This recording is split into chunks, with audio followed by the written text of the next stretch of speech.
Olá! Hoje iremos estudar o comportamento térmico dos corpos. Como essas moléculas elas se comportam quando recebem calor ou perdem calor. Será que no estado sólido, líquido e gasoso as moléculas se comportam da mesma forma? Hoje iremos estudar o comportamento delas no estado sólido. Lembrando que vimos em aulas anteriores que temperatura está relacionado com o grau de agitação molecular. Quanto mais agitadas as moléculas estão, maior é a temperatura dos corpos. Quanto menos agitadas as moléculas estão, menor é a temperatura dos corpos. Lembrando também que vimos o conceito de calor. Calor está relacionado com a energia em trânsito, a energia em movimento, a energia que passa de um corpo de maior temperatura para o de menor temperatura. Vamos analisar agora como essas moléculas se comportam, como é a organização molecular no estado sólido. Lembrando que vimos também que no estado sólido as moléculas se encontram organizadas. Elas vibram com pouca intensidade e rapidez. Elas estão próximas, unidas, ok? Então, quando elas recebem calor, os corpos no estado sólido, elas têm a sofrer uma dilatação. Vale ressaltar que materiais diferentes dilatam de forma diferente, ok? Vamos analisar um pequeno esquema aqui que eu fiz para vocês. Vamos analisar agora em relação à dilatação dos estados sólidos. Aqui eu coloquei uma área inicial, um corpo qualquer.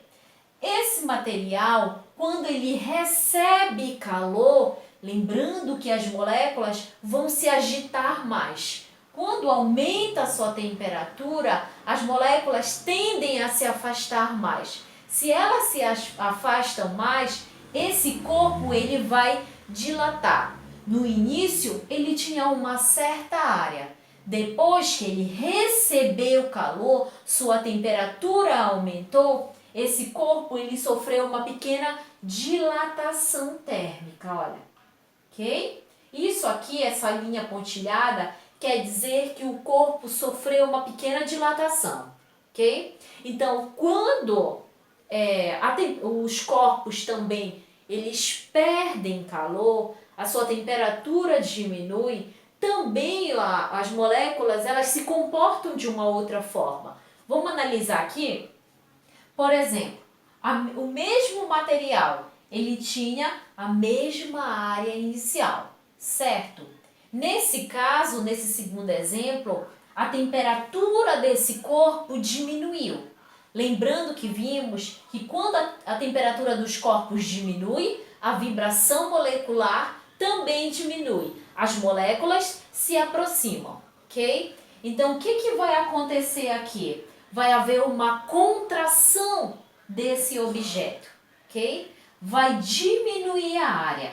Presta atenção que no primeiro exemplo, aumentou a temperatura, aumentou o grau de agitação molecular, vai haver uma dilatação no corpo. A área vai aumentar. Essa aqui é a área final. Então, quando o corpo diminui a sua temperatura, as moléculas tendem a se aproximar. Se elas se aproximam, vai haver uma contração nos corpos, ok? Então, o que vai acontecer com a área inicial? Ela vai diminuir. Essa linha pontilhada, tanto nesse exemplo quanto nesse exemplo, quer dizer que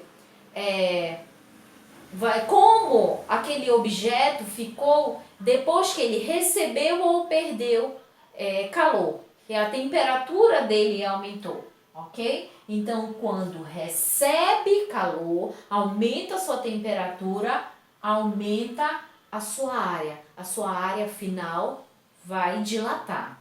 Então, quando ele perde calor, a sua temperatura diminui, certo? Diminuindo a temperatura, o grau de agitação molecular diminui, então vai haver uma diminuição na sua área, ok? Vamos analisar agora um exemplo em relação à dilatação dos corpos no estado sólido. De acordo com o desenho que vocês estão observando, vimos um espaço entre as ferrovias. Isso acontece porque em dias quentes, quando os sólidos eles sofrem uma dilatação, esses trilhos eles se unem, eles ficam próximos. Se não houvesse esse espaço entre os trilhos poderiam se romper, poderia acontecer um acidente, ok? Então esse espaço entre os trilhos, entre a ferrovia, ela é muito importante para que quando aconteça uma dilatação desse corpo em dias mais quentes, não ocorra uma rachadura nele, ok?